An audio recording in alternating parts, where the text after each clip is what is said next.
দে না।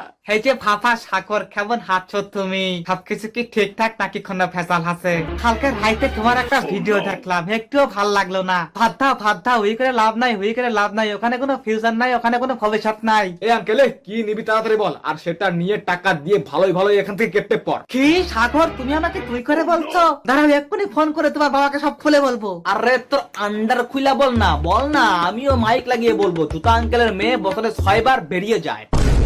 সাগর তুমি কিন্তু আবার আমাকে রীতিমতো অপমান করছো। আমি কিন্তু ছাড়বো না, আমি কিন্তু দেখে নেবো কিন্তু বলে দিলাম। অপমান করার জন্যই তো আপনাকে এই ক্যারেক্টারে ঢোকানো হয়েছে আঙ্কেল। এই চুপ করো বেয়াদব ছেলে, আমার ওষুধ দাও। কি ওষুধ দিব আঙ্কেল? কেন এর আগের সপ্তাহে যে ওষুধগুলো নিয়ে গেলাম মনে নাই তোমার? ওইগুলো আবার দাও, তাড়াতাড়ি দাও, আমার কিন্তু শরীরটা জ্বলছে। আঙ্কেল আপনার কথা শুনে মনে হচ্ছে আমি শুধু আপনার কাছে ওষুধ বেচার জন্যই আমার এই ফার্মেসিটা খুলেছি। আপনি একাই আমার কাস্টমার, আর কোনো কাস্টমার নাই এই পৃথিবীতে আমার। শালা মাদার বোর্ড জানি কনকা। জানি